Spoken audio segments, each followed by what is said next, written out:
Good evening, Little Masters, and welcome to episode 157 of the Prancing Pony podcast, where, well, we've been busier than badgers for... Well, not for 500 years, that's for sure. Well, no. How about 4? That'll work. Let's go with that. Yeah. So, folks, go ahead and pull up a bench in the common room, and we'll be right there. I'm Sean Marchese, the real-life Lord of the Mark, and I'm here with the Man of the West, who is not darksome, but full of light and splendor, Alan Sisto. I know. He didn't write that. I obviously did not write that. And seriously, I'm happy to have you do my work for me, but please, just don't make it that obvious, man. Oh, come on, it's fun. But anyway, let's take this light and splendor a little bit further today with a new Tolkien fun fact.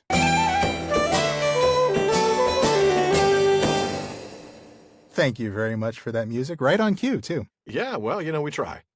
We are going to play a little bit fast and loose today with the concept of a Tolkien fun fact, because this is more like what you'd call a fun possibility. Now, I want to caveat that everything we're about to say is possible, but not proven. So I'm going to phrase it in the form of a question. There's a lot of space between possible and not proven, Sean. Let's just be really clear. Oh, absolutely. And we are going to have so much fun in that space today.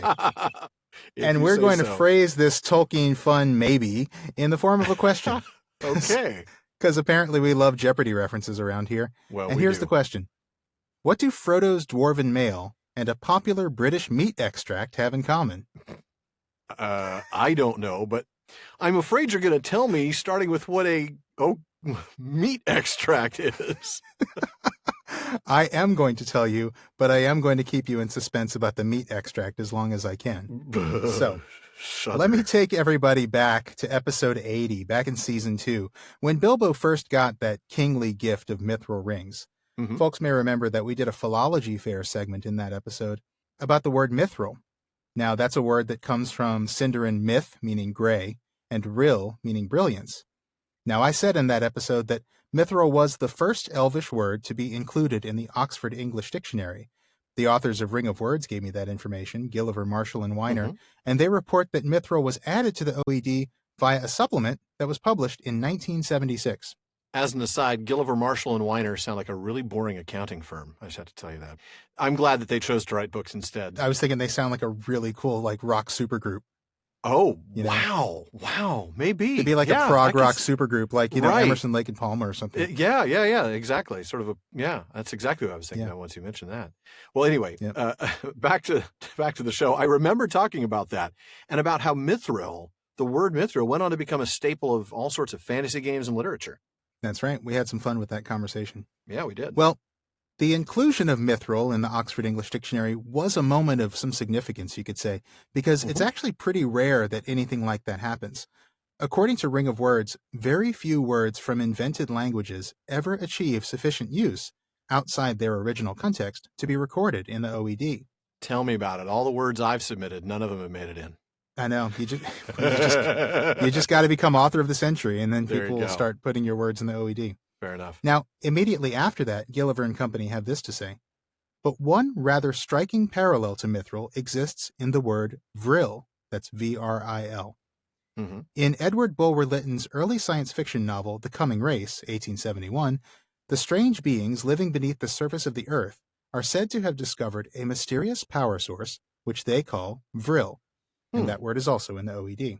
Okay. Now, I assume that many of you out there are probably just as unfamiliar with Victorian science fiction as I am, so I'll give a little bit more context for that. Edward Bulwer Lytton was a 19th century English writer of all kinds of different novels, historical novels, romance, mystery, occult, science fiction. Wow. His 1871 novel, The Coming Race, was about a traveler who encounters a subterranean race of superhumans called the Vril-ya. Now, the Vril-ya live in a utopian society of sorts, and their society is maintained by a substance that they mine underground. It's an all-permeating fluid called vril. Now, this substance is used by the Vril-ya to give them all sorts of mystical abilities, I've read. It's a weapon that they use with immense destructive power, but it can also be used to heal people or cure sickness. It's a power source. It's a fuel that burns better than anything. It's like the most important substance in their world. Yeah. And full disclosure on that, I have not read the book. So if I got any details wrong, folks, please let me know, and I'll clarify in an upcoming episode. I'm sure from the massive number of Bulwer Lytton fans, we're going to hear from at least two of them. I'm sure, yeah. Anyway, so we've got this subterranean civilization built around a mystical substance that only they can access. Mm-hmm. Yep. Now that is, I admit, starting to sound a little bit like mithril, but none of our scholars have explicitly said that mithril was inspired by vril, have they? No, they haven't, and there's the rub. Ring of Words just calls it a striking parallel, as I quoted. Now, they do point out that in early drafts of this chapter, an early name for mithril was Thilevril, and you can find that in the Treason of Isengard. Uh-huh. But they conclude that that is surely no more than coincidence. Those are their words. Okay. The problem is that we don't even really have any proof that Tolkien ever read this novel, The Coming Race. But I wondered, okay, if that's true, then why are they dangling this connection in front of me and then telling me it's just a coincidence? To show off their scholarly research chops, maybe? I don't know. Maybe so. I'm just look at what we found. We were reading 1871 sci-fi to try to show how this has nothing to do with that, but we're going to tell you about it anyway. Yeah. You know what? It's just a digression. I really can't blame them. We do it all the time.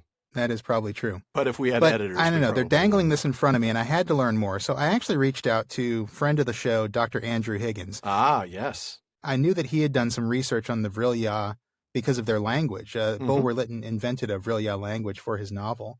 And so I knew Andrew had referenced him a few times.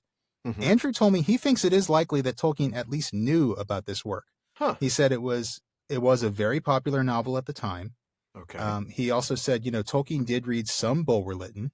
There's a reference to Bulwer Lytton in letter number 319 to Roger Lancel Green. Tolkien talks about reading another book by Bulwer Lytton, not this one. Okay. But then Andrew also told me that Bulwer Lytton's invented language was based on some pretty sound philological concepts for the time, concepts that Tolkien himself would later use in his invented languages. I'm going to quote a little bit from Andy Higgins' thesis about some of the qualities that Bulwer Lytton's invented language had. He said, first, the sense of giving the invented language a historic depth. Now, we know Tolkien did that, right? Mm-hmm. Yeah. And secondly, the progression of the invented language through fictional chronological time, as well as exploring the effects of the transformation and decay of language as it moves away from its source language. So these are definitely concepts that Tolkien used as a linguist, so it's definitely in line with Tolkien's ideas. So while we can't prove that Tolkien read this novel, it was certainly in his wheelhouse. It was certainly the kind of thing he knew about. Yeah, no doubt about that. Well, Sean, I have to admit, you did warn us that this was more of a fun possibility than a fun fact, but I distinctly and almost hesitate to bring this up. Remember that you said there would be meat extract involved, whatever that is, though if you'd like to conveniently forget about that, I'm perfectly fine. I know you'd like me to, but I haven't.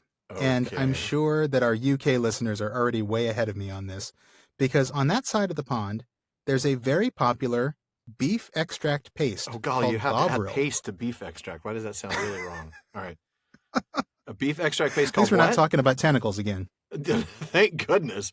So I missed the name, though. You said it and I talked right over you. What was it? It's called Bovril. Okay. Bovril. And it's commonly used as either a flavoring in foods. Sometimes they just spread it on toast or dissolve it in hot water to make what's basically a beef tea. That's that's awful beyond awful. Okay, wait a minute. I do think I remember Bovril now, though, from an old, I mean old episode of Top Gear.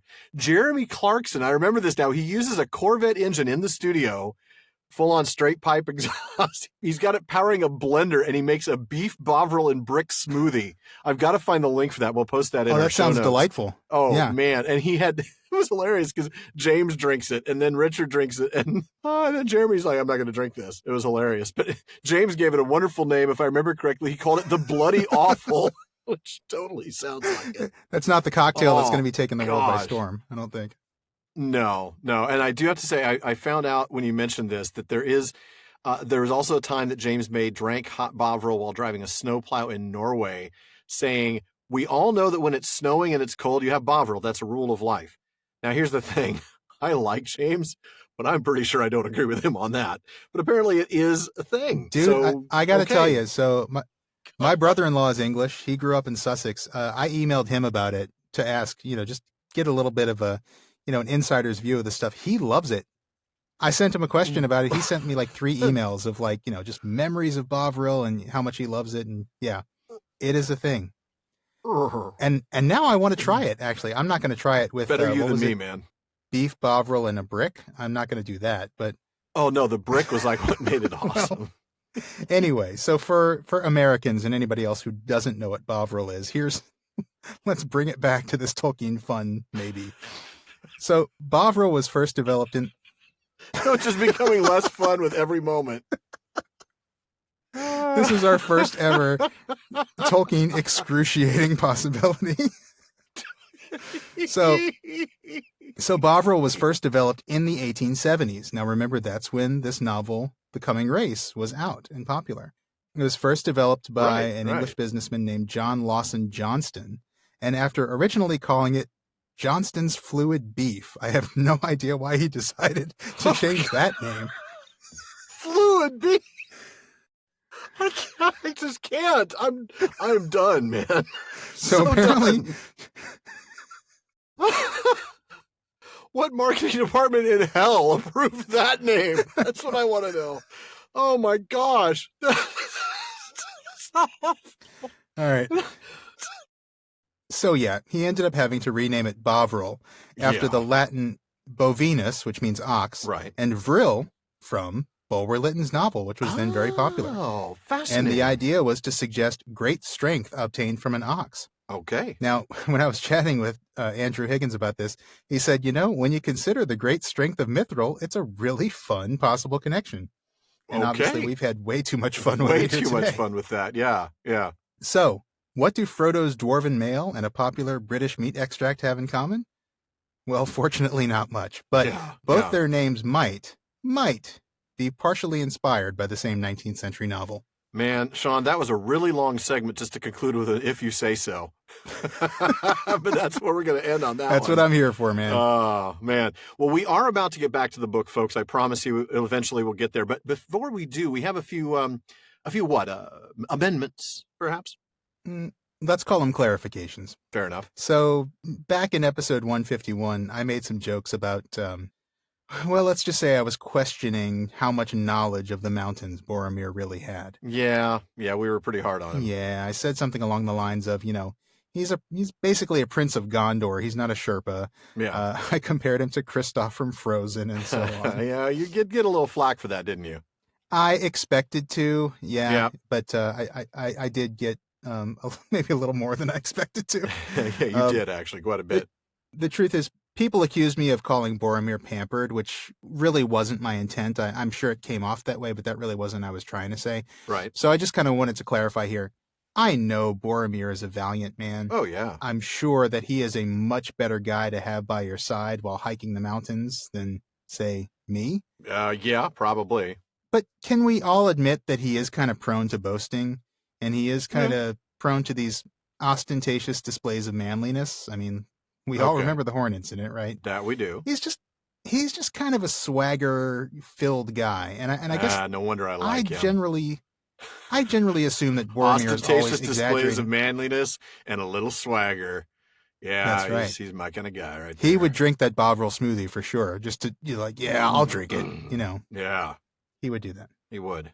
I think we can probably assume that Boromir is always exaggerating his abilities just a little bit, and that's what I think is going on there when he talks about knowing something about journeys in the high places. I think he wants the group to believe that he knows more than he does. I believe he thinks it's a way of adding value to the group. And so I think he might be exaggerating a little bit, but I really don't mean to say that he knows nothing. And I certainly don't mean to say that he's like some pampered princeling who's been taking care of servants all his life, because that's not, I know that's not the case. No, he's a valiant warrior, no doubt about that. So that's a good save. That's a good save. All right, Sean. Yeah. We got any more? Thank you. Well, and I'll acknowledge that in that episode, number 151, I did come down on him way harder than he deserved, especially when I was listening to 152 after. And, we got to that finest hour. Yeah. How he was plowing through the snow with his hands and everything. I mean, that's pretty awesome stuff. So, I was too hard on him. Boromir fans, I do apologize. Fair enough. We've got 2 more clarifications to make here as well. The first is an easy one. In episode 152, we read the line, "The clouds lowered," rhymes with towered, as the clouds lowered, which is the usual pronunciation. The clouds were brooding ominously, so it was the first pronunciation that would have been correct. The clouds lowered. So hat tip to Anders, or Baragond, for that catch. That's a good one. Thanks, Yeah, Baragond. it really is. And that was actually just today, as a matter of fact, that we got that. So also in episode 151, when we talked about Gandalf's decision to go through Moria, even though it has a terrifying reputation, we both made the assumption that Gandalf knew or suspected that there was a Balrog down there, which would, of course, made his decision to go through Moria a pretty bold decision. Many of our listeners corrected us on this pretty quickly, too, and too many to name them all, really. Yeah, oops. Yeah, but we're going to give the hat tip to Jerry B. in the UK, who first pointed us to the places in the book that prove just how wrong we were. Yeah, and to be fair, Gandalf knew something was down there. Yeah. And in this episode, we will actually get to the part when he tells the Fellowship that the dwarves delved too greedily and too deep and disturbed that from which they fled, Durin's Bane. Right, but he didn't know what Durin's Bane was. And in the next chapter, when the Balrog is awakened, Gandalf describes feeling its presence as something that I have not met before, and says, what it was I cannot guess, but I have never felt such a challenge. That's only later when they see it that Legolas identifies it as a Balrog, and Gandalf says then, a Balrog. Now I understand. So yes, pretty clear from all of that. Gandalf may have known something was down there, but he didn't know that whatever it was a Balrog until he saw it. Yeah, absolutely a good catch. Oops, again. Yeah. And now in our defense, I will say, let's not throw the baby out with the bathwater. I think that a lot of the conversation we had about Gandalf choosing the path through Moria, I think it's still some good stuff in there. I think most of the conversation is still valid. Yeah. I mean, we were talking about how he knew it was going to be dangerous, and that is true. He knew something called Durin's Bane was there. One thing we said that I think we got totally backwards is that whole devil you know business. Right. The literal devil. We said that, yeah, exactly. We said that the Balrog is the devil you know, and Saruman is the devil you don't, because I think we said something like Gandalf doesn't know what Saruman is capable of. Totally backwards. Flip that one around. In this case, knowing what we know now, Saruman is the devil Gandalf knows. I guess he still doesn't know what he's capable of, but at least he knows who he is. While Durin's Bane is literally the devil they don't know at all. They have no idea what it is. Yeah. So fair enough. But a good conversation otherwise. Indeed. They will, however, get to be intimately acquainted pretty soon here, though. So there is that. Yes, they will. But enough of all that. Let's get back to the book, because we're all about the books here at the Prancing Pony Podcast. Yes, indeed. We bring you other Tolkien stuff from time to time. But at heart, Alan and I are fans of Tolkien's books and books about Tolkien. That's our passion. And as you know, we read a lot of books in preparation for the show every week. So if you'd like to get your hands on a book that we've mentioned, you're going to want to check out the official library page of our website, theprancingponypodcast.com. There we have links to every book we've mentioned on the show. And there's a lot of other stuff on our website, too. Show notes and book links specific to each episode, outtakes, Prancing Pony Ponderings, and some other little extras. You'll also find a link to our new online storefront at teespring.com/stores/PPP, where you can find shirts, mugs, stickers, and other PPP gear. So be sure to check that out. And now let's join the company in the great realm and city of the Dwarrodelf. Let's do that. And Sean, I'm going to go ahead and have you start with the first part of our reading tonight. Okay. The company spent that night in the great cavernous hall, huddled close together in a corner to escape the draft. There seemed to be a steady inflow of chill air through the eastern archway. All about them as they lay hung the darkness, hollow and immense. They were oppressed by the loneliness and vastness of the dolven halls and endlessly branching stairs and passages.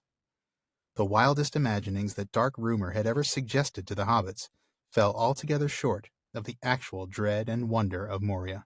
Wow. There must have been a mighty crowd of dwarves here at one time, said Sam, and every one of them busier than badgers for 500 years to make all this, and most in hard rock, too. What did they do it all for?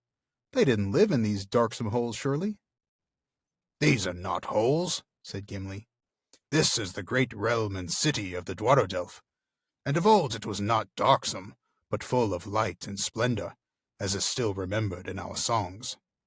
All right, well, let's look at some of the language here. I love in this first little bit here, the darkness hung, and that it was hollow and immense.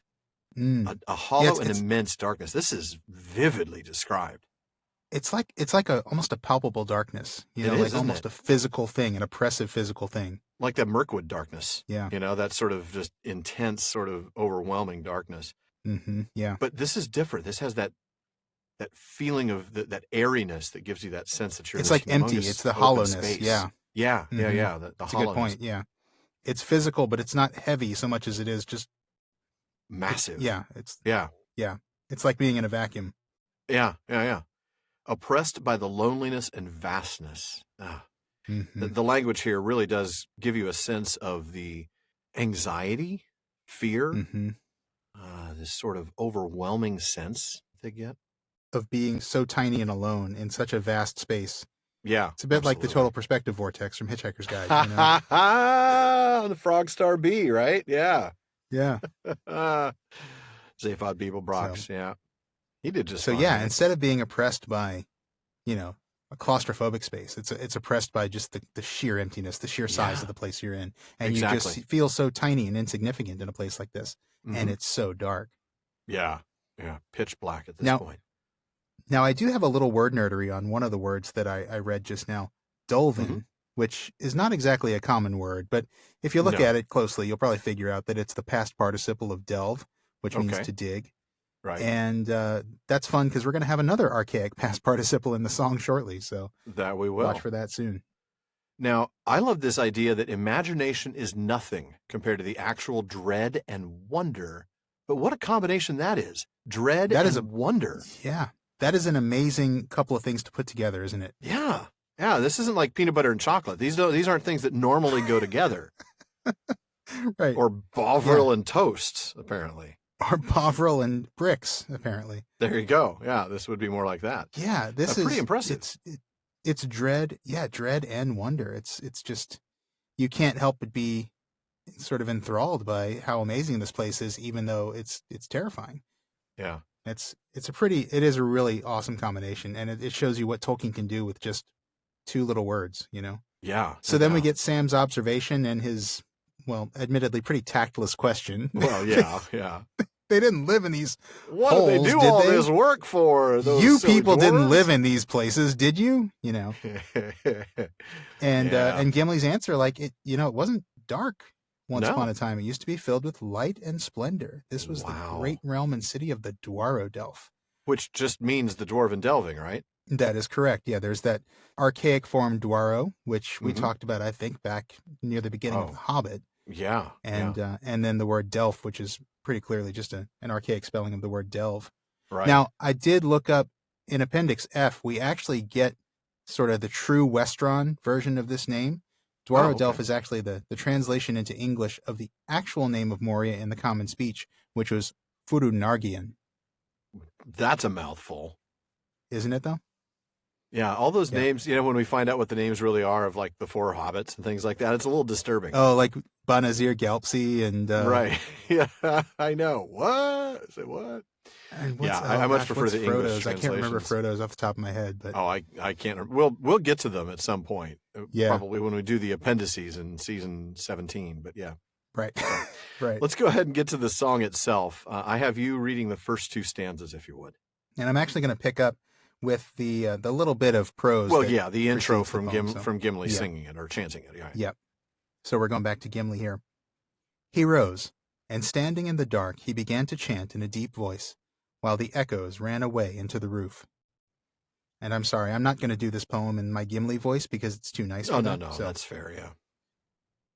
The world was young, the mountains green, no stain yet on the moon was seen. No words were laid on stream or stone when Durin woke and walked alone. He named the nameless hills and dells. He drank from yet untasted wells. He stooped and looked in Mirror, and saw a crown of stars appear as gems upon a silver thread above the shadow of his head. The world was fair, the mountains tall, in elder days before the fall of mighty kings in Nargothrond and Gondolin, who now beyond the western seas have passed away. The world was fair in Durin's day. A king he was on carven throne, in many-pillared halls of stone, with golden roof and silver floor, and runes of power upon the door. The light of sun and star and moon, in shining lamps of crystal hewn, undimmed by cloud or shade of night, there shone forever fair and bright. And then we're going to skip a couple of stanzas and then have a special guest wrap it up for us. The world is grey, the mountains old, the forge's fire is ashen cold, no harp is rung, no hammer falls, the darkness dwells in Durin's halls. The shadow lies upon his tomb in Moria in Khazad-dûm, but still the sunken stars appear and darken windless Mirror. There lies his crown in water deep till Durin wakes again from sleep. Well, thank you, Professor. That's always Thank you very much, Professor. Always good with those readings. Mm-hmm. And now that we've gotten through that, let's go ahead and go back to each stanza and sort of talk about these, kind of break this down like we did the Song of Eärendil, for instance. I want to start at the very beginning because, as we know, say it with me, it's a very good place to start. Yeah, indeed. The world was young. Well, how young was the world? It wasn't that young, right? I mean, we got to recall the creation of the dwarves from chapter 2 in the Silmarillion. That's of Aule and Yavanna. So after making the dwarves and being confronted by Ilúvatar for, sort of exceeding his authority, so to speak, Aule offered to destroy his creation, but Ilúvatar showed mercy and gave the dwarves being, or sentience, or the secret fire, really, and sort of independent existence. Yep. But he did say to Aule this: I will not suffer this, that these should come before the firstborn of my design, nor that thy impatience should be rewarded. They shall sleep now in the darkness under stone, and shall not come forth until the firstborn have awakened upon earth. Now, we aren't told precisely when they were finally woken up, when they finally stopped hitting the snooze awakened button. I know, I'm trying to figure out, they stopped hitting the snooze button. When they finally stopped hitting the snooze button. Yeah, that's exactly it. But it would have been after the elves awoke at Cuiviénen, obviously. Yes, it would have been after that, and it would have also been before the Noldor came back to Middle-earth, because chapter 10 of the Sindar tells us that it came to pass during the second age of the captivity of Melkor that dwarves came over the blue mountains of Ered Luin into Beleriand. We also hear about the ancient dwellings of the Naugrim, including Gabilgatal, which is Belegost, and Tumunzahar, which is Nogrod. So clearly they'd been around long enough to have built these massive dwellings in the mountains, including Khazad-dûm itself by then.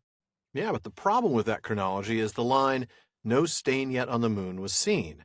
Right. So if this was before the Noldor came back to Middle-earth, there was no moon yet. Mm-hmm. Remember, the first rising of the moon occurred when Fingolfin and his hosts set foot back on Middle-earth at the end of chapter 9 of The Flight of the Noldor. Yeah, and I thought for a moment maybe that would mean that Tolkien was already starting to rethink the origin of the sun and moon. You know how he kind of rewrote that myth to make the sun and moon coeval with Earth, in his words. Some of that material and myths transformed. But I realized that can't be it either, because if it was, then the assault on the moon by Melkor, which is what I think this stain on the moon is referring to, well, that would have been way before elves or dwarves awoke. True. So I think ultimately it's probably best if we see this line as a poetic flourish. I don't take it as necessarily an accurate historical fact. I think the point is the symbolism. Yeah, no stain yet on the moon is meant to symbolize the purity of Arda, at least the way dwarves see it.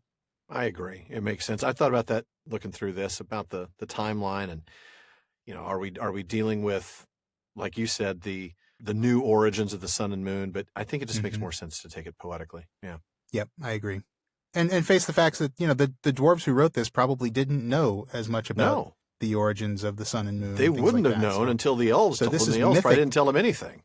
Right, exactly. So this is all mythology for them. Hey, they asked about the sun and moon. Let's make up a story. Let's tell them something really funny. Green cheese. It's green cheese, guys. That's right. All right, so let's tackle this last line of the first stanza, when Durin woke and walked alone. Now, the Silmarillion tells us that Aule took the 7 fathers of the dwarves and laid them to rest in far-sundered places.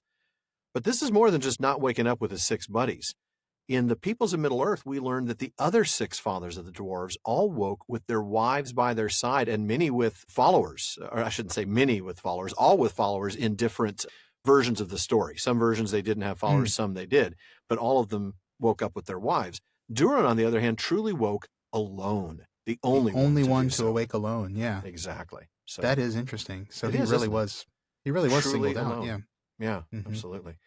So let's go ahead and move on to the second stanza. This idea of naming the nameless hills and dells, or earlier the no words laid on stream or stone. There's this sort of Adam-like quality to this, isn't there? This sort of first man. Very much. Durin here was literally giving names to things that were previously nameless. Yeah, you're absolutely right. And what I see in that is I think this is the dwarves' idea of a pre-fall world. And we know it's not really pre-fall, right? Because we know that Arda was marred from the beginning. But in their mythology, I mean, this is as close to a paradise as they can imagine. This is probably as close to a paradise as any dwarf has ever seen. And we see, these phrases like named the nameless hills and dells, drank from yet untasted wells. That's a really vivid one that tells us this is kind of like a virgin land, a really pure land that nobody's been to before. Absolutely. So I do think the comparison to Adam is right on. In regards to the mirror, we read this recently, and we will be getting there again in the not too distant pretty future, soon. But I think it's worth a reminder until then. When Gimli takes Frodo and Sam to the mirror in a couple of chapters' time, I'm going to read from the chapter here. Sure. They stooped over the dark water. At first they could see nothing.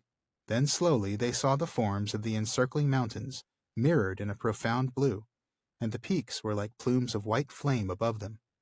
Beyond there was a space of sky. There, like jewels, sunk in the deep, shone glinting stars, though sunlight was in the sky above. Of their own stooping forms, no shadow could be seen. Well, that's going to be a fun discussion when we get there. Oh, yeah. Of that. So let's go ahead and into the third stanza, right? Yeah. The world was fair, the mountains tall. You've got some stuff on this one, right? Yeah, so Hammond and Skull give us a little history lesson on these little mentions of Nargothrond and Gondolin. And for those of you who weren't with us during Season 1 when we covered the Silmarillion, we'll bring some of that in here. They say Nargothrond, which means Sindarin Narog Fortress, city in underground caves, was a great underground stronghold of the elves on the steep western shore of the gorge of the river Narog. The fortress gave its name also to the surrounding territory. It was established by Finrod Felagund. When he was killed after ruling Nargothrond for over 360 years, he was succeeded by his brother Orodreth, who ruled for another 30 years, before he in turn was killed, and Nargothrond destroyed by the forces of Morgoth and the dragon Glaurung. Thanks, Turin. Which Hammond and Skull don't mention. That's not a quote. Turin's always there to help out, man. Yeah, that's right. I mean, 360 years of one king. The other guy only gets 30 because Turin. Yeah. So Hammond and Skull also tell us a little bit about Gondolin as a reminder, again, for those not with us in Season 1. Gondolin, the hidden rock, was a secret realm surrounded by the encircling mountains. Established by the elf king Turgon, it was the last of the kingdoms of the Noldor to fall to Morgoth. So just kind of a refresher, like you said, a primer. Yeah, exactly. Now, I don't have anything on this in my notes, but I did notice that the elven kingdoms that they give shout-outs to are the ones that are, like, dug underground or that are built up. They're kind of like giving shout-outs to the people who they respect their work because they've done these great these great works of craft. But they don't give a shout-out to Menegroth. I wonder if it's more of the fact that these are Noldoran and I think that's it. Kingdoms, because remember the dwarves made by Aule, Noldor's, they're friends with Aule. They're sort of simpatico that way. That's exactly what I was getting to. Yeah, they're only mentioning the Noldor because, again, for folks who weren't with us in Season 1, there was some bad blood between the elves of Menegroth and the dwarves. Yeah. Yeah, we will get to that. And then we see another poetic flourish here before the fall of these kingdoms. Well, if this really is in Chapter 10 of the Silmarillion, it's frankly before the founding of those kingdoms as well. So let's just be clear in terms of the timeline. Mm-hmm. That is true. And I just want to make one quick note here that when it says in Durin's day, this is just a reference to the days in which Durin lived. This is not a reference to capital D, Durin's day, the astronomical happening that's referenced in The Hobbit. When what is it? When the last moon of autumn and the sun are in the sky together on the Dwarven New Year. Right. Not that. Right. Yeah. No, not that. Just the days in which Durin was, the first Durin was wandering around. Like in my day, it's that kind of thing. Right. Back in my day. Back in Durin's day, there was no stain on the moon yet. Yeah. Back in Durin's day, we walked to school uphill, both ways. Exactly. In the snow. Right. All right. So let's go ahead and take a look. We've got some more thoughts here over the next few stanzas. What do you have to start us with? I think the next one, so that we're up to the fourth stanza here, the king he was on carven throne. This is pretty straightforward. I mean, not a whole lot to say here. Basically just describing the image of Durin on his throne. But I do notice that there is a great deal of light in this stanza. We get the light of sun and star and moon. shining lamps, undimmed, shone forever fair and bright. Yeah. And we even have this description of the precious metals that are used in the building of this hall, the golden roof, the silver floor. You really get this idea that the light is just reflecting off of these beautiful surfaces, filling the halls with this radiance. And we really see basically what Gimli told us a moment ago, that this was not a darksome place at all. No, not at all. Similarly, the fifth stanza is also pretty straightforward. It's a simple description of all the work that was done in the Dwar of Delft. Yeah. We see the pride that dwarves take in their crafting. It's a very utilitarian passage. It isn't really focused on the beauty or even the quality of the items crafted, though, of course, they were undoubtedly very high quality and probably also beautiful. Instead, it's about the work itself and the accomplishment, tools they use, the store of weapons and jewels that they gain from it. Yeah. I mean, we get maybe a hint of that light again with the shining spears, but that's not really the focus of that line, is it? I mean, the main point of that line is, look, there's a horde of weapons here ready to go, Yeah, we're ready to roll. Yeah. A quick reminder, though, by the way, for folks, a buckler, that is a small round shield. And then, of course, the OED tells us that a corselet is not a corset. It is a piece of defensive armor covering the body or torso. So, I mean, it certainly has similar roots. But I didn't want you picturing dwarves walking around with, some sort of funky lingerie. Well, now we are all picturing dwarves in corselets, so thank you for that. Well, earlier, didn't we picture dwarves in thongs? Yes, Remember that's true. in season 2? Yeah. Throngs of dwarves and thongs. Yep. Oh, why do I not want to go into the Discord chat right now and see what's going on? Let's move on. Let's move on, shall we? What's next? In the next stanza, we actually do get some beauty again. We see that these dwarves are not just blacksmiths, they're also wordsmiths. Sorry, that was horrible, but I just had to say it. We see them singing and playing music. We get a lot of just pure beauty here. Although I do notice that this last line refers to "at the gates the trumpets rang." At first that seems to parallel the music that's being made beneath the mountains, but then I started thinking about this. Who usually plays trumpets at gates? I mean, it's not musicians, right? I mean, this is probably more like guards or heralds or something. And I wonder if this is a war horn blowing or if this is foreshadowing some kind of enemies at the gate. Is this foreshadowing the fall in some way? Not really sure, because there's just not really enough here, but I do feel like it's a slightly sinister turn on the musical language of the first 3 lines of this stanza. I think you may be right. Well, speaking of the last couple of stanzas, let's take a look and see where those go. The 7th and 8th stanzas, well, especially the 7th, we get that much time has passed. That's what these first couple of lines really tell us. The world that was once young is now gray. Yeah. The mountains that were once green are now old. The light of sun and star and moon, they once shone undimmed, forever fair and bright. Now they're replaced by darkness and shadow. Yeah, and as I'm looking at it, this line about no harp is rung, no hammer falls, that kind of reminds me a little bit of that ubi sunt concept. Oh, that's that Latin phrase, that where are they? And really common theme in Anglo-Saxon poetry, these sort of poems of lamentation and loss, poems like The Wanderer. This is a very Anglo-Saxon thing, this sort of ruminating on the fact that, this place is fallen. This place is not what it once was. Mm-hmm. And I think that's really neat. Now, we did mention that we'd run across another unusual use of a past participle, and here it is. No harp is rung. Rung is the past participle of ring. And Hammond and Skull say it's here used poetically to suggest the twisting, plucking of strings and the ringing tones of the harp. I love that, how it's ringing like WR, right? To ring something out, like you're ringing, to ring a towel like out. Ringing a bell or ringing a... No, ringing WR, not the WRING, like to ring. Oh, I'm sorry. I thought you said the RING for. No, okay. I like that it's written as the WR, like to ring something out. Yes, exactly. But it has the double meaning. It makes you think it's got that extra meaning of the. Yes, exactly. It makes you sounds like the ringing. Right. Exactly. Yeah. I agree. And then we get this last line in the last stanza: "Till Durin wakes again from sleep," and I just want to bring in a reminder that the dwarves believe that Durin, the original Durin the First, who lived so long that he became known as Durin the Deathless before he, died, would end up returning to them. He ain't deathless no more. Right, exactly. 6 more times. Now, as Gimli says this, they've had 5 more Durins, but the most recent one died in Third Age 1980.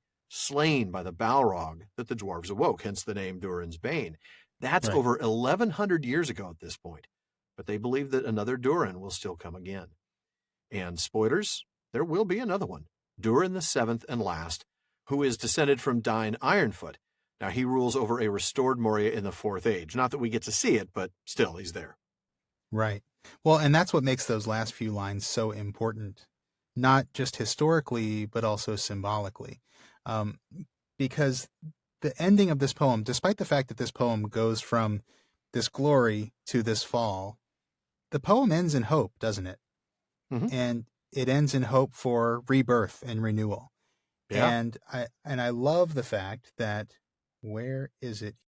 Still the sunken stars appear. That line, what do we know? Every time we see stars in a poem or even in prose in Tolkien, what do stars almost always represent in Tolkien? They always represent hope. They represent hope. Mm-hmm. Absolutely. And so the fact that we get the mention of the stars here, that reminds us that the dwarves do have hope. They have hope that Durin will awaken again.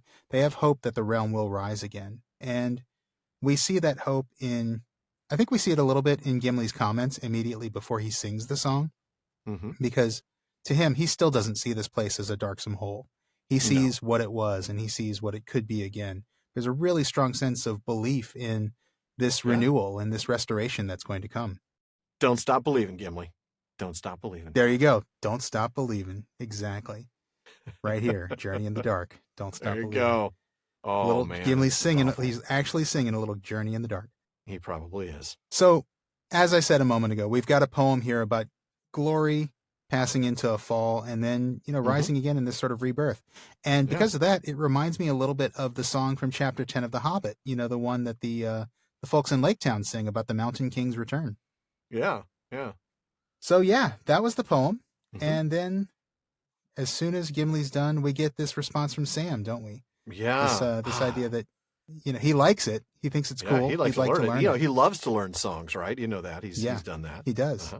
And he's obviously picked up on the in Moria and Khazad-dûm line, kind of like that's his earworm. Yeah. But he also has this interesting reaction, and this reminds me a little bit of Verlin Flieger. So Sam says that thinking of all those lamps makes the darkness seem heavier. And that reminds me of one of my favorite quotes from Splintered Light by Verlin Flieger, which I happen to have here. She says, "The presence and power of the dark are among the most effective elements in Tolkien's mythology, for his vision of the light rides on the dark, as sound rides on silence, as spoken words ride on the pauses between them. Each needs the other. The shadow defines and thereby reveals the light, as the brightness of the light sharpens the shadow." And man, that last really part relevant is just quote here, isn't it? Yeah. And that last bit is Sam's comment in a nutshell.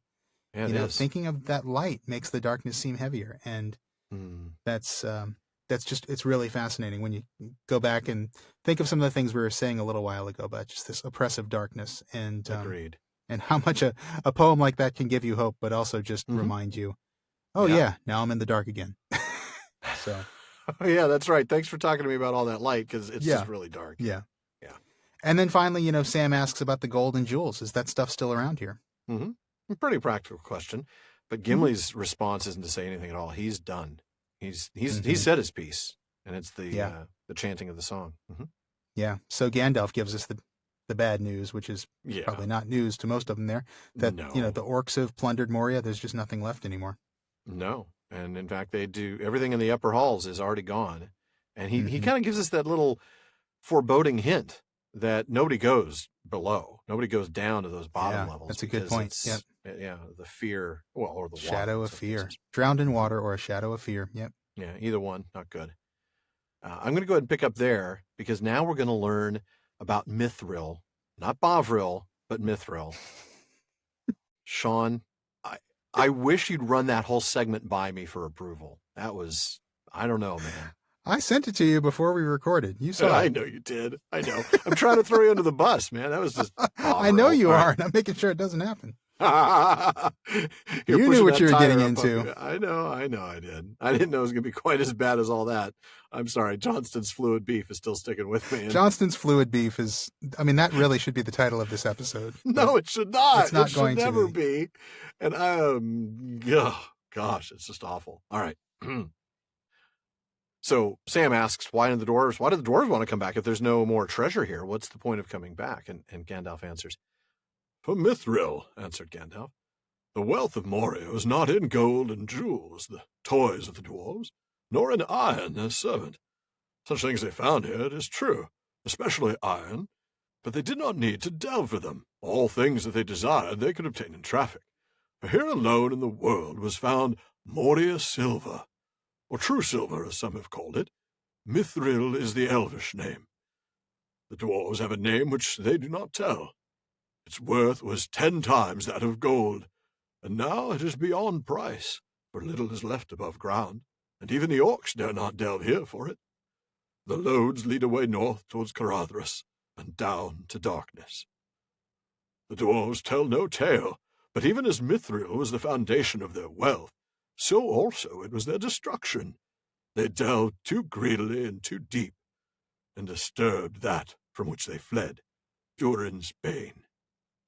Of what they brought to light, the orcs have gathered nearly all, and given it in tribute to Sauron, who covets it. Mithril, all folk desired it. It could be beaten like copper, and polished like glass, and the dwarves could make of it a metal, light and yet harder than tempered steel. Its beauty was like to that of common silver, but the beauty of mithril did not tarnish or grow dim. The elves dearly loved it, and among many uses they made of it Ithildin, star moon, which you saw upon the doors. Bilbo had a corselet of mithril rings that Thorin gave him. I wonder what has become of it. Gathering dust still in Mitchell-Delving Matham House, I suppose. What? Cried Gimli, startled out of his silence. A corselet of Moria silver? That was a kingly gift. Yes, said Gandalf. I never told him, but its worth was greater than the value of the whole Shire and everything in it. Wow. Wow. That's like a Bugatti Veyron or something right there. So it's valuable then, is what Gandalf was saying. It's valuable is what he's saying. Yeah, that's what he's saying. So Sam is not going to run out and buy one anytime soon. No, I don't think it's within his means. You know what Indiana Jones would say? It belongs in a museum. Well said. Bilbo thought so too, until he didn't. Until he didn't, that's right. All right, so going back to the beginning of that passage. Mm-hmm. So Gandalf goes back to, talk about, the other valuable things in Moria, right? Mm-hmm. Gold and jewels, they're the toys of the dwarves. Right. Iron is the servant of the dwarves. That's not what this mine was about, is it? No, it's not. It's about Moria silver, or as he mentions, true silver, an unknown dwarven name. We don't know what it is. Maybe it is Bovril. I don't know. I'm going to hope not. It is said that maybe it's Vril. We don't know. Just Vril. That's true. I mean, we talked about that Victorian science fiction.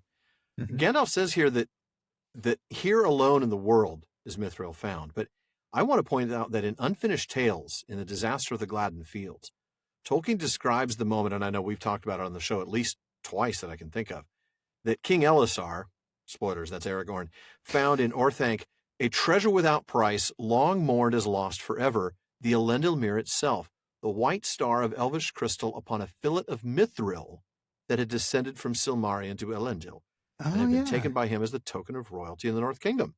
So there's that. Then in a footnote to that, Tolkien says, not Christopher Tolkien, but his father, says of mithril, for that metal was found in Numenor, end quote. That's right.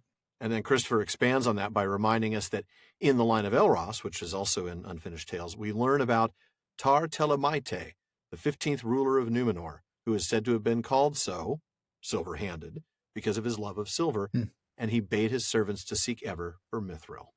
So that is interesting. So this wasn't the only place it was ever found, although I guess it's the only place that exists now where it has ever been found. Right. And it would have been the only place that existed in the First Age, too, because Numenor That's true. Numenor didn't exist only raised at the beginning of the Second Age. So that's correct.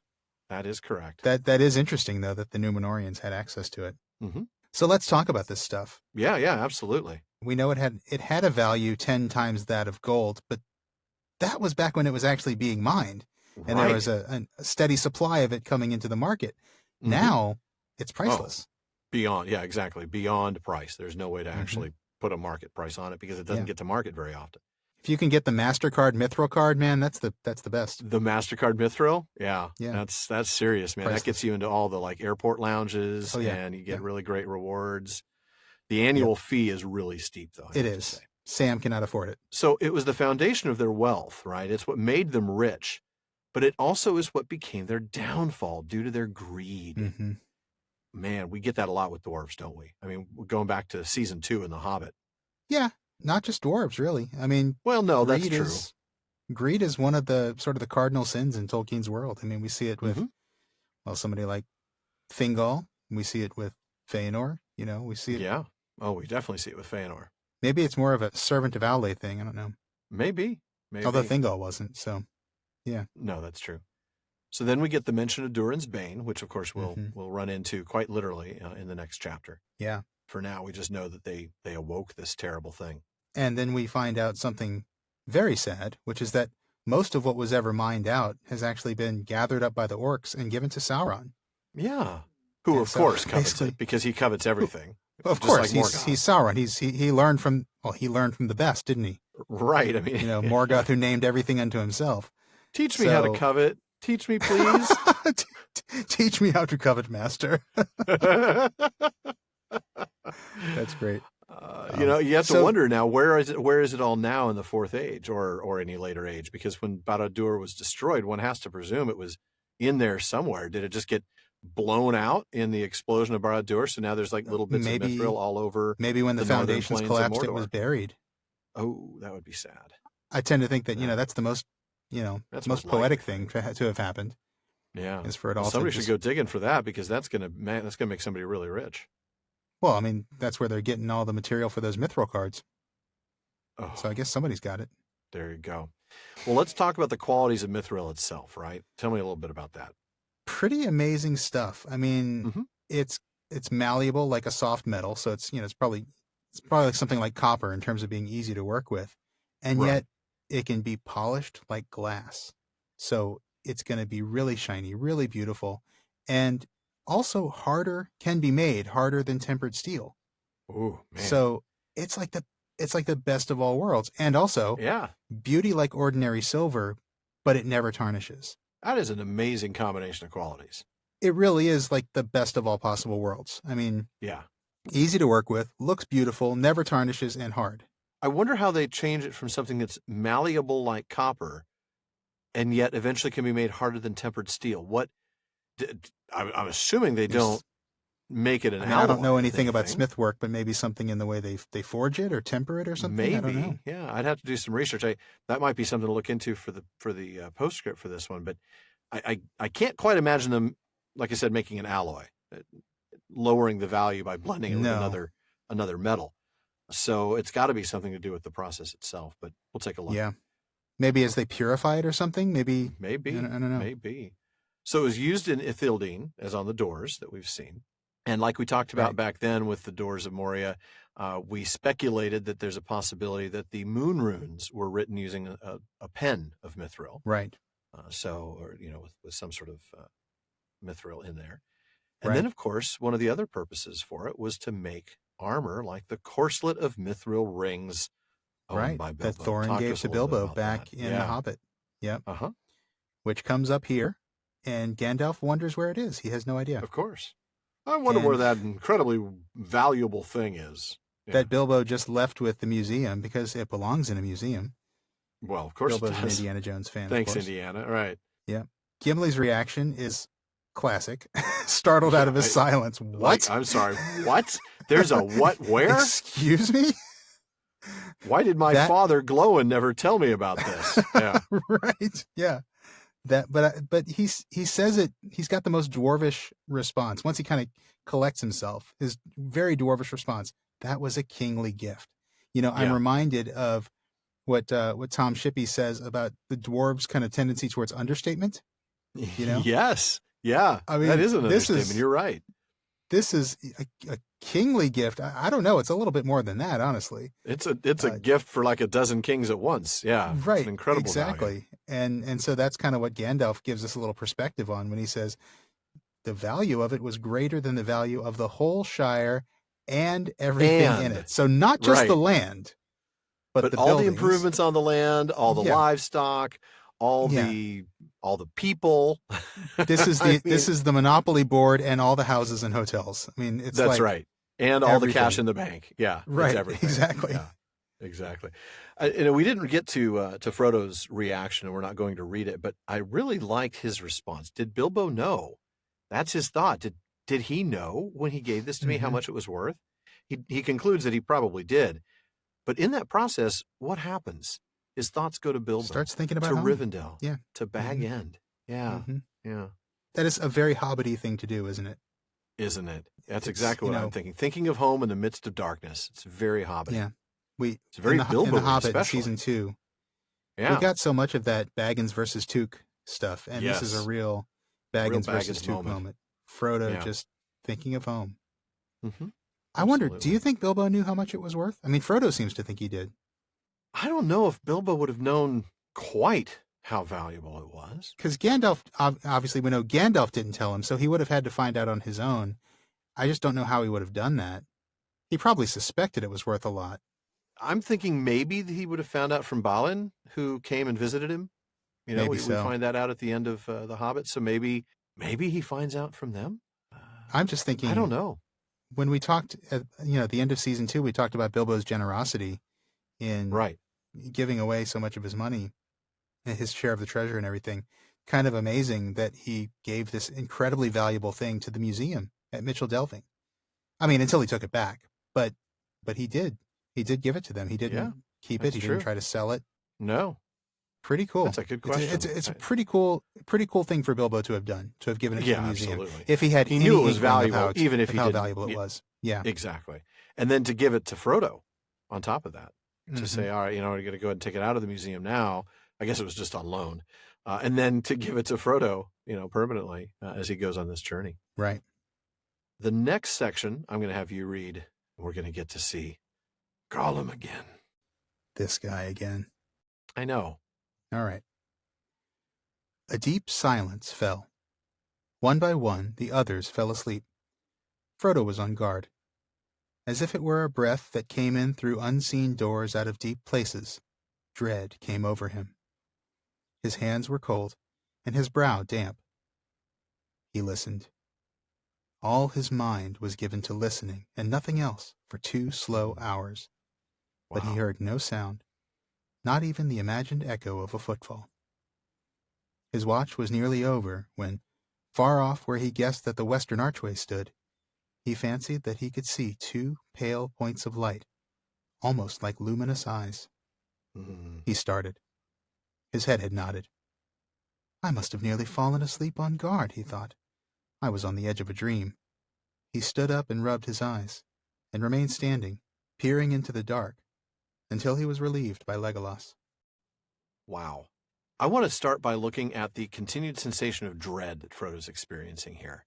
Yeah. In the last chapter, it was fatigue. And I pulled some quotes. This is from I was going to say Ring Goes South, but The Ring Goes South, because we kept falling into the Beatles trap. So here's some quotes from that chapter. Frodo's feet felt like lead. A great sleepiness came over Frodo. Frodo came back painfully to wakefulness. Frodo gazed wearily, and Frodo's legs ached. All of those from that one chapter. That's right. But in this chapter, what we see is clearly dread. We see that Frodo says, I am afraid of the pool. We see a deep uneasiness growing to dread crept over him again. We see he felt the certainty of evil ahead and of evil following. Or he still felt oppressed. And of course, he keeps hearing the footsteps of Gollum. Right. Speaking of Gollum, this line, almost like luminous eyes, we talked about this recently. Luminous is not a term associated with good in The Lord of the Rings. No. I did a quick little word search on that. The word itself appears 8 times. Twice it describes Gollum. It describes Shelob once. It describes Minas Morgul twice. Then the deadly flowers in the Vale of Cirith Ungol once. And then one time to describe the tree trunks in Wellinghall. So there's a neutral good usage. And the others are all evil. So it doesn't appear at all in The Hobbit, surprisingly. I thought for sure it would, describing Gollum's eyes. But instead, there his eyes are described as pale and lamp-like. So just still glowing. Used a little simpler language. Yeah. Right. Good callback to The Hobbit, though, because Yeah. I was thinking about that. That was one of the really striking things about Gollum in that is that his eyes glowed. They were Right. lamp-like. And so if you haven't figured it out yet, yeah, that's a hint of who's really following them here. Absolutely. And Absolutely. that is bad news. Or good news. I don't know. It's a little of both, really. That's true. I mean, we don't know that right now. It certainly seems like bad news at the moment. Right. Well, I have a little bit of good news, though. In the next passage, we're gonna have some light. So I'm going to go ahead and pick up here. All right. He woke and found that the others were speaking softly near him, and that a dim light was falling on his face. High up above the eastern archway, through a shaft near the roof, came a long pale gleam, and across the hall through the northern arch, light also glimmered faint and distantly. Frodo sat up. "Good morning," said Gandalf. "A morning it is again at last. I was right, you see." "I told you so." Sorry. "We are high up on the east side of Moria." Sorry, all I can think of is moving on up to the east side. Moving on up. To a deluxe dwarf hall in the sky. All right.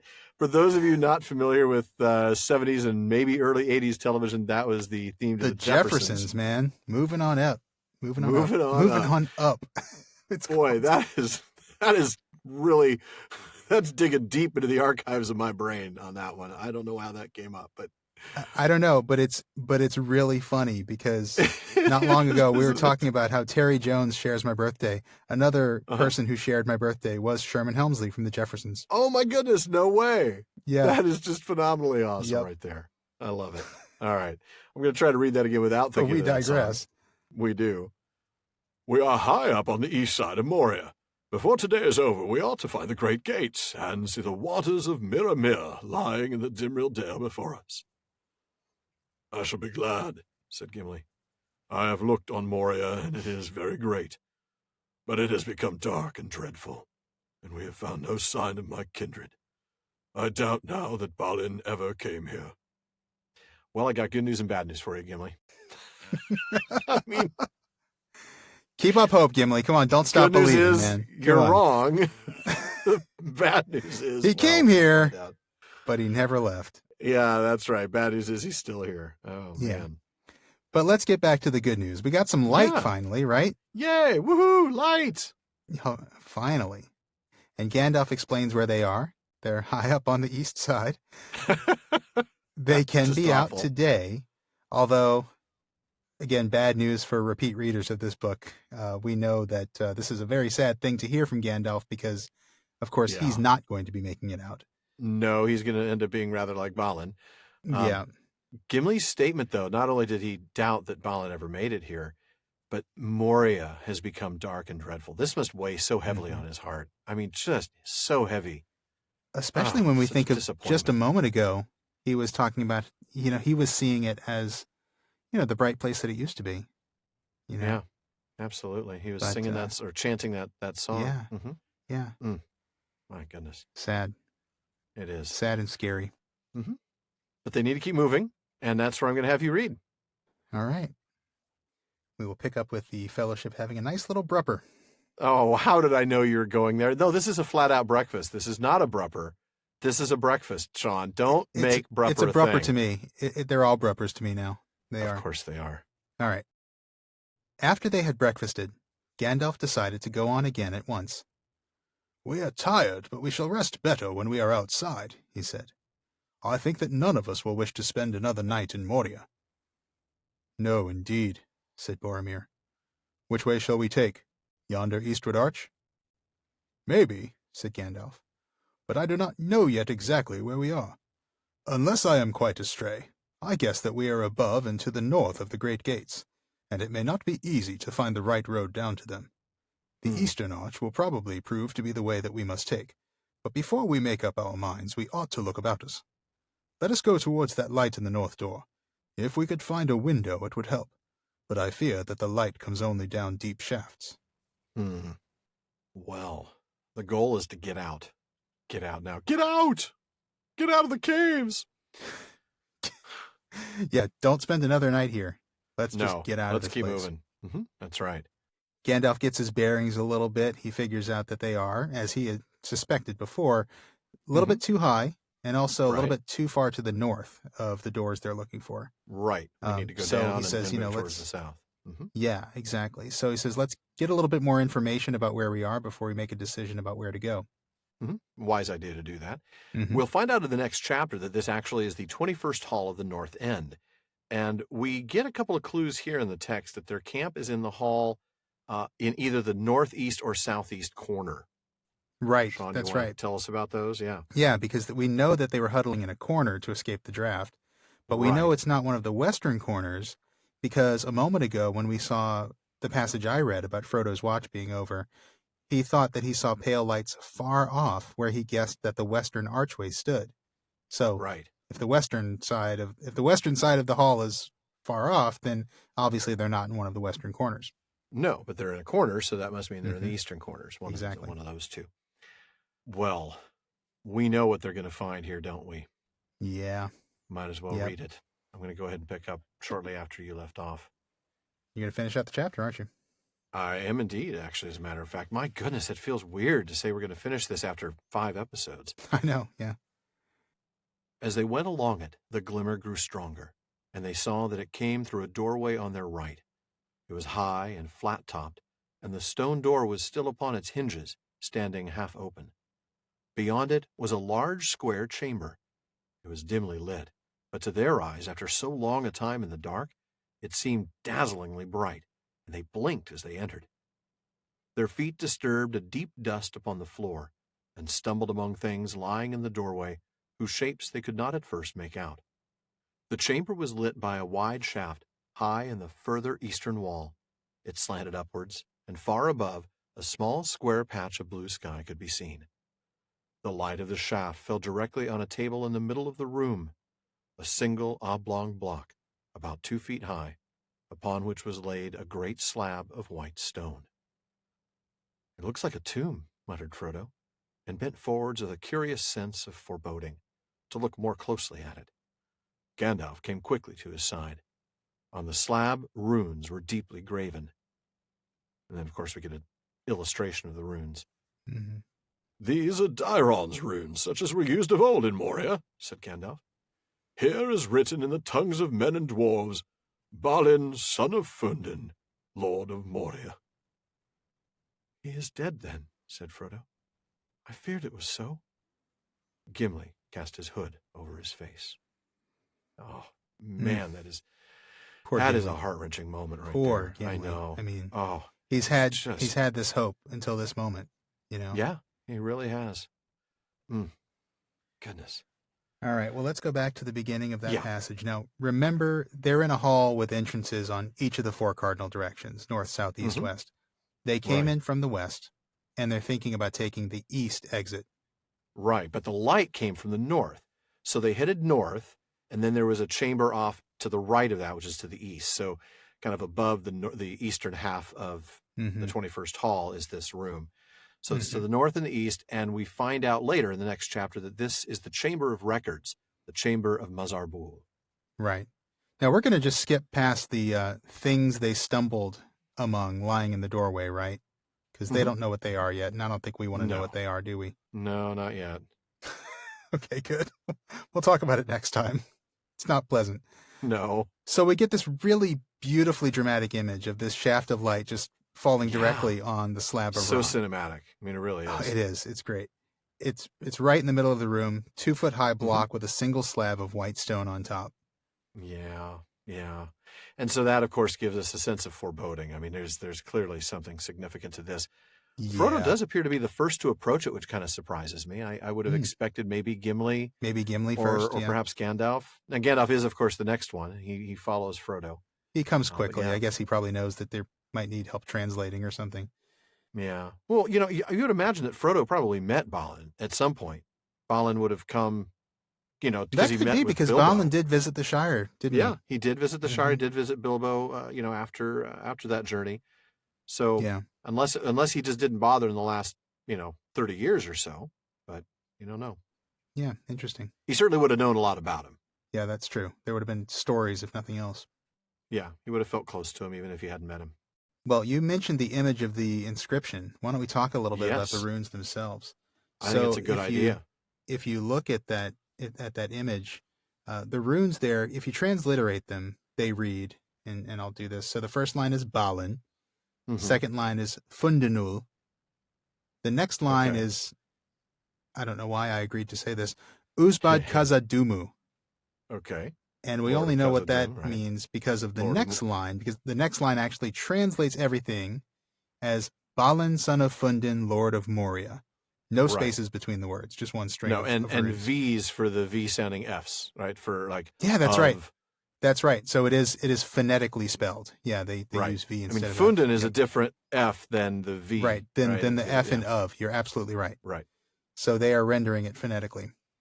So the first three lines are in Khazad-dûm.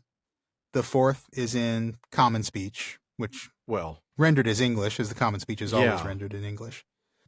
And Hammond and Skull, we're going to talk about that in just a moment.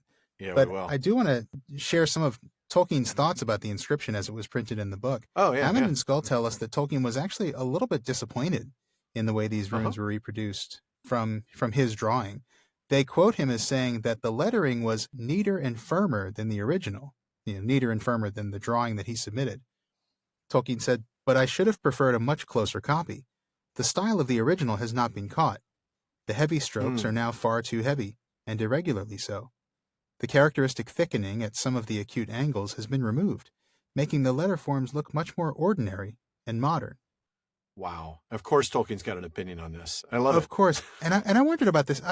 Have you ever seen an image of what Tolkien's original submission was? I don't know if it's I have not. I've been looking. I looked in pictures by J.R.R. Tolkien. I looked in The Art of the Lord of the Rings. Those are the only two sources I looked in Artist and Illustrator, and I even looked in Maker of Middle-earth, and I didn't find it. Oh, yeah, Maker of Middle-earth would have been the next one. Yeah. But no, not there I'll either. keep looking. I mean, I will say that you can see in both Artist and Illustrator and Maker of Middle-earth, you can see Tolkien's original drawings of the page from the Book of Mazarbul. Yes. Which we'll get to in the next chapter. And you can kind of see and there are editions of The Lord of the Rings that have reproductions of that in it. I really? have one of them. And really? Yeah. I don't know if it was the centenary edition or the 50th anniversary edition of the text. Okay. That came with that. But yeah, there are some but you that can, have that. I think you can kind of get an idea of probably what he had submitted from looking at those, because you can really see he really made those documents look weathered, and he didn't want anything looking too crisp, obviously, because this is a dwarven ruin. So you can probably imagine that he submitted something that was a really beautiful, intricately carved inscription, or intricately represented picture of a dwarven inscription, and he had all this depth and variation in the runes, and they just kind of got rid of all that and just went with made one it more consistent of almost a typeset thickness font, of the lines. Yeah, exactly. Yeah. So I can see why he was disappointed by that. I wish we could see his original. I know. I'd love to see the original. Then there's the line about these being Dairon's runes. I don't know if all of you remember, but you might recall that Dairon wasn't just the guy that ratted out Beren and Luthien to her dad. Apparently, unrequited love can make you act a little petty. He was also the minstrel and lore master in Thingol's realm of Doriath. So how are these his runes? Well, Sean, let's take a look at Appendix E, okay? Okay, yeah, I've got that in front of me. There we learn that the Cirth were devised first in Beleriand by the Sindar, and were long used only for inscribing names and brief memorials upon wood or stone. To that origin they owe their angular shapes, very similar to the runes of our times, though they differed from these in details, and were wholly different in arrangement. The Cirth, in their older and simpler form, spread eastward in the Second Age, and became known to many peoples, to men and dwarves, and even to orcs, all of whom altered them to suit their purposes, and according to their skill or lack of it. One such simple form was still used by the men of Dale, and a similar one by the Rohirrim. And then we learned that, but in Beleriand, before the end of the First Age, the Cirth, partly under the influence of the Tengwar of the Noldor, were rearranged and further developed. Their richest and most ordered form was known as the Alphabet of Dairon, since in Elvish tradition it was said to have been devised by Dairon, the minstrel and lore master of King Thingol of Doriath. Among the Eldar, the Alphabet of Dairon did not develop true cursive forms, since for writing the elves adopted the Feanorian letters. The elves of the West indeed for the most part gave up the use of runes altogether. In the country of Eregion, however, the Alphabet of Dairon was maintained in use, and passed thence to Moria. where it became the alphabet most favored by the dwarves. It remained ever after in use among them, and passed with them to the north. Hence, in later times, it was often called Angarthus Moria, or the long rune rows of Moria. As with their speech, the dwarves made use of such scripts as were current, and many wrote the Feanorian letters skillfully, but for their own tongue they adhered to the Cirth and developed written pen forms from them. There you go. Now let's talk a little bit more about some of the other issues that Tolkien had with this inscription. In The Peoples of Middle-earth, in an essay entitled Of Dwarves and Men, Tolkien comments about, well, Hammond and Skull put it tactfully, difficulties presented by this inscription. That's one way of saying it, yeah. Yeah. He says, this is effective in its place, giving an idea of the style of the runes when incised with more care for a solemn purpose, and providing a glimpse of a strange tongue. The actual representation of the inscription has, however, landed in some absurdities. And he then goes on to first point out what isn't the absurdity. It's not the older Angarthus as opposed to the more recent usage of Erebor, since the older runes were used in Moria before Durin's Bane drove the dwarves out. So what is the absurdity? Tolkien says, but the names Balin and Fundin are in such a context absurd. He goes on to point out that such names would not have appeared in any contemporary inscription using actual Khazad-dûm. And some of you may already be figuring out why, but Christopher Tolkien actually explains why. He says, my father's point was that Balin and Fundin are actual Old Norse names used as translations for the purpose of the Lord of the Rings. What he should have done in a visual representation of the tomb inscription was to use, not of course their inner names in Khazad-dûm, which we know they never used, even on their tombstones specifically. Yeah, we just talked about that. Right. But their real outer names, which in the text of Lord of the Rings are represented by Balin and Fundin. So it would have been, maybe some Adunaic name or some pre-Westron name, but related to the actual Westron, not to English. Right. The words that Balin and Fundin are translations of. Exactly. Yep. Exactly.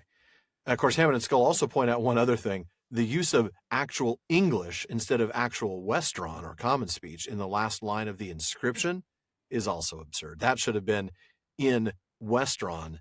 Right. And then translated into English for us as readers. Right. Exactly. But if he's actually showing the picture of what the inscription looked like, it should have been Westron, not English. Right. And exactly. It's the visual thing. And Tolkien actually mentioned the same thing in that Of Dwarves and Men essay. And I mean, I got to say, I see their point. It's absolutely right. It's a little pedantic, but it is. I mean, and it's not Hammond and Skull. This is Tolkien himself saying this too. So it is a little, I don't know. I think it's being a little bit too technical. I don't think it's any more absurd than, say, Thror's map having English on it, right? No, I think you're right. Yeah. And I guess, I don't know. To me, I'm okay with it, but I do understand where he's coming from. Yeah, I agree.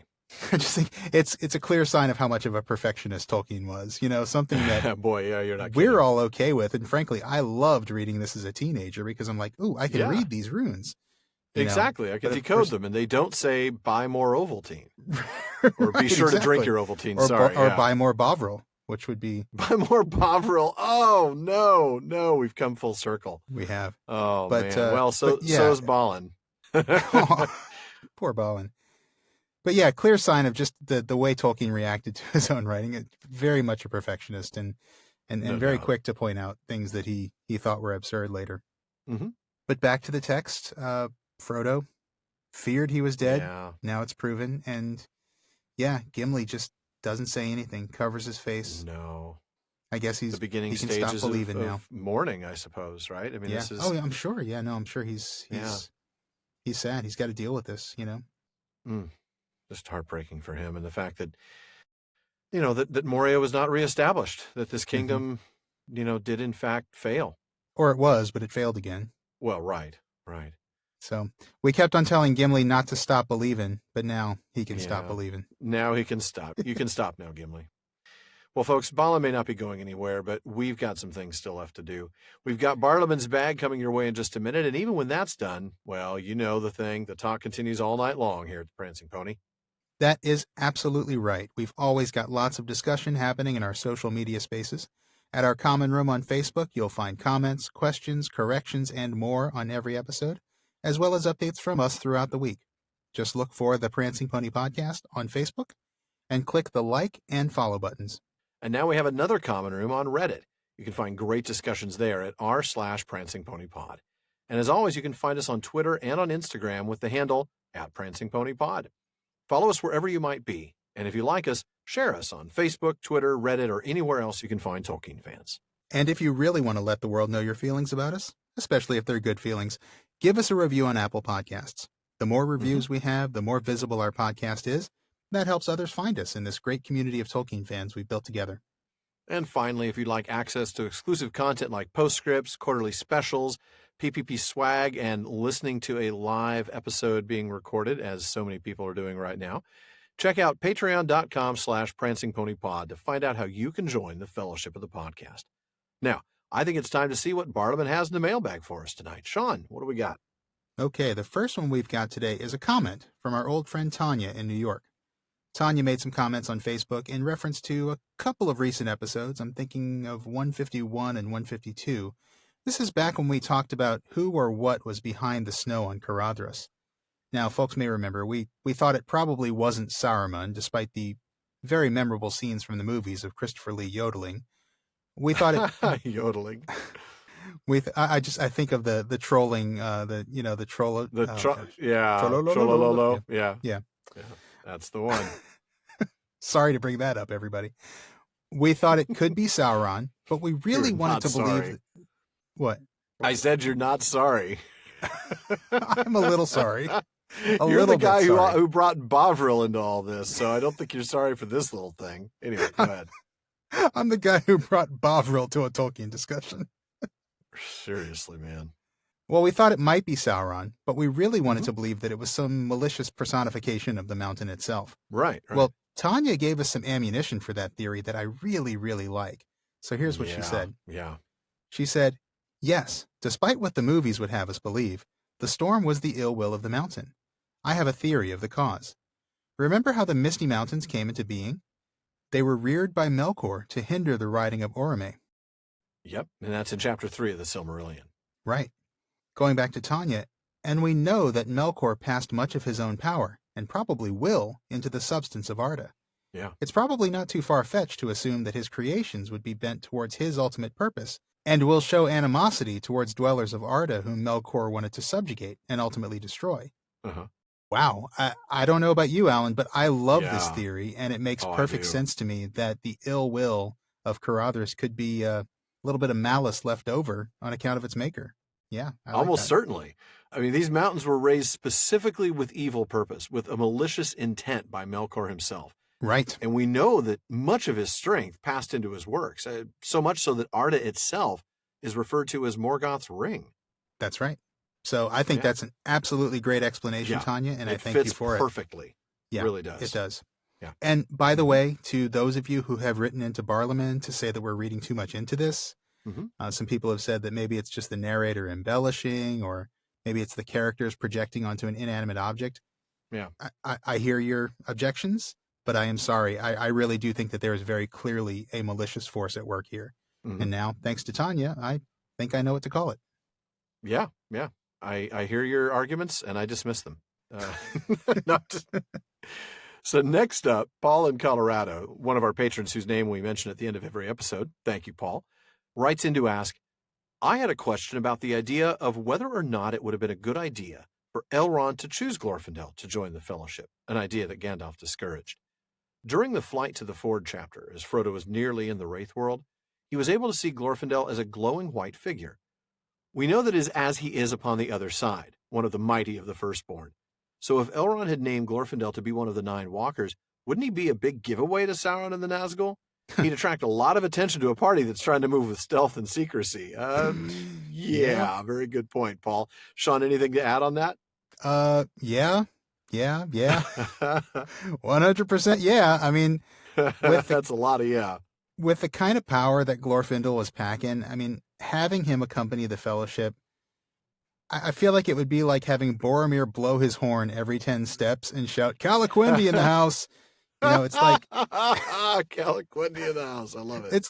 I have absolutely no doubt whatsoever that Sauron and the Nazgul and everything evil would have felt Glorfindel's presence. I don't think... Yeah, I think so. I don't think there would have been any chance of stealth at all. And no. if they had gotten into Mordor, can you imagine hiding this, glowing white elf on the plateau of Gorgoroth? No, I really can't. I mean, the only positive from that I could see is when they get close to Mordor, send Glorfindel to the left and everybody else goes to the right. I mean, that's it. That would be a heck of a distraction, I got to say. Exactly. But I mean, really, it is a bad idea. So I think Paul's right on. Yeah. I think he is. The thing to keep in mind is exactly what Gandalf said when he discouraged the idea in the first place. He said, "Even if you choose for us an elf lord such as Glorfindel, he could not storm the Dark Tower, nor open the road to the fire by the power that is in him." Now, it's hard to say what good it would have done, because even having all of that power would not have made actually getting into and through Mordor, let alone to Mount Doom, any easier. It would be blowing their cover for no gain, for no good reason. Yeah, I agree. I mean, I do wonder if maybe the fight with the Balrog would have gone any differently, though. Yeah. That might be the only thing. Probably not. Maybe, but then again, would that have been a good thing? I mean, we want Gandalf 2.0. So, that's true. Yeah. Yeah, that's a good point. Well, folks, that wraps it up for another episode of the Prancing Pony Podcast. But please be sure to join us again next week when we get a closer look at a deeply depressing Dwarven diary. That is an unfortunate alliteration, I have to say. Drums in the deep, man. Anyway, as always, folks, we want to thank each of you for listening. And also, we want to give a very special thank you to our patrons at the Círdan's contribution tier. DeMay in Alaska, James in Virginia, Tamsin in Minnesota, Emily in Texas, Chad in Texas, Lance in New Jersey, Paul in Colorado, Jerry in Texas, Bruce in California, Mario in Utah, Seth in Texas, Ella in California, and Joseph in Texas. Thank you all so very much. And make sure you don't miss a single episode of the Prancing Pony Podcast. Subscribe to the show through Apple Podcasts, Spotify, or your favorite podcast app. And one last thing as always, don't forget to send your questions, comments, and most of all, the runes you want on your tombstone to barnleman@theprancingponypodcast.com. So we're doing custom tombstones now? Why not? I didn't say we're doing anything with them. I just want to know what they are. Just let us know what you want. That's fair. Right. Yeah. Well, it stands to reason Barliman's not always or never, ever punctual with the mail. But we'll get back to you as soon as we can, and your question or comment may be featured on an upcoming show. Well, this has been far too short a time to spend among such excellent and admirable listeners. But until next time. Farewell, friends.